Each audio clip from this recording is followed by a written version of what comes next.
Laurent Gbagbo est-il en train de constituer un axe africain afrocentré, politique, économique, diplomatie, culture? En visite au Congo, l'ex-président ivoirien invité au mariage du fils de son codétenu à La Haye, Jean-Pierre Bemba, est assis à la table d'honneur. Pouvait-il en être autrement en sa double qualité d'ami de prisonnier du milliardaire congolais et surtout d'ancien président de la République? Jusque-là, rien de spécial, le protocole est respecté. Mais pour éviter les incidents protocolaires, on évite de placer à ce type de table n'importe quel invité.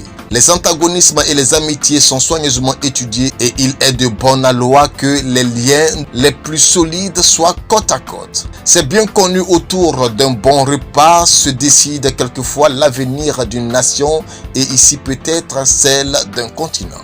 À gauche de Laurent Gbagbo est assis le neveu du président Denis Sassou Nguesso, Jean-Dominique Okemba. Ce n'est pas n'importe qui. Le voir là est voir en quelque sorte le président Sassou Nguesso himself, secrétaire général du Conseil de sécurité nationale, conseiller spécial du président.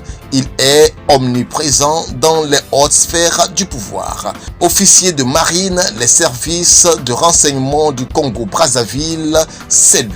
Il est aussi très proche du président Alpha Condé de Guinée, dont le mentor Denis Sassou Nguesso est plus qu'un ami. Les deux présidents se côtoyaient dans les cercles estudiantins africains de gauche à Paris dans les années 60. Les trois se connaissent parfaitement bien. Depuis longtemps, ils se tutoient. Un Alpha Condé qui n'a pas hésité à accueillir en Guinée Awa Dombelo et en faire un homme extrêmement puissant. L'ex-patron du BDET exerce en qualité de conseiller spécial du chef de l'État guinéen chargé des grands travaux. Surnommé Melo Madi, en référence à la phrase favorite du président guinéen qui ne jurerait que par son conseiller, sa présence à Conakry a dû irriter à bord la lagune et briller. Mais Alpha Condé, tout comme Denis Sassou Nguesso, s'était finalement offusqué des méthodes plutôt suspectes de la CPI, semble avoir renoué avec le camarade Laurent du temps de l'internationale socialiste. En 2016, les rues de Brazzaville s'étaient de leur côté enflammées contre la CPI, mais le gouvernement en était arrêté là.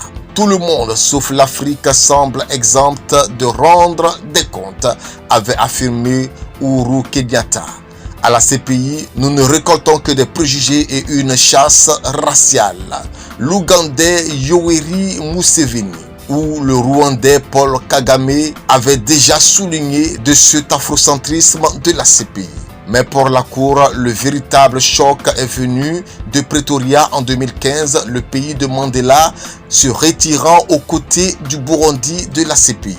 Les dossiers contre les présidents Uhuru Kenyatta, Laurent Gbagbo se sont avérés être des coquilles vides. Jean-Pierre Bemba, l'hôte du week-end de Laurent Gbagbo, a aussi été acquitté par la même cour, une autre débâcle judiciaire. Un dossier serait en cours à la CPI contre le président Alpha Condé suite aux récentes violences durant les dernières élections.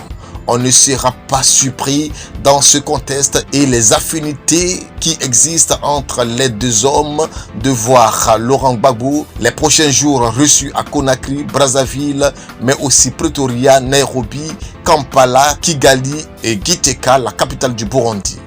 Érigé hors de Côte d'Ivoire au rang de véritable héros de la philosophie panafricaine, Gbagbo peut se servir de ce nouveau statut pour constituer un axe fort anti-impérialiste, même si le terme est un peu désuet, mais bien incarné par la CPI. Cet axe afrocentré, politique, diplomatique, économique, culturel, etc., avec une ligne de mire, la CPI, en tant que symbole, ainsi que d'autres organes, systèmes et accords de pérennisation d'un colonialisme larvé était déjà constitué dès 2013. Composé de 12 pays dont l'un des chefs d'État avait tourné en dérision la Cour, demandant à un journaliste si la Corée du Sud n'était pas localisable sur terre. Laurent Gbagbo peut en prendre le lead et le bâton de pèlerin. Il en a l'incontestable légitimité sur le plan africain, car lorsqu'on a perdu près de 10 ans de sa vie enfermé le plus clair du temps entre 4 murs dans le froid d'une prison européenne, on peut comprendre cette envie d'en finir définitivement avec ce que l'on considère à raison comme une infamie montée de toutes pièces contre l'Afrique. Assurément, Laurent Gbagbo, si tel est le cas, pourra dire tout haut ce que beaucoup de chefs d'État et leur population pensent tout bas. Dire et surtout être écouté, car il s'agit maintenant d'agir et non plus de crier au loup puis se comporter en agneau du sacrifice.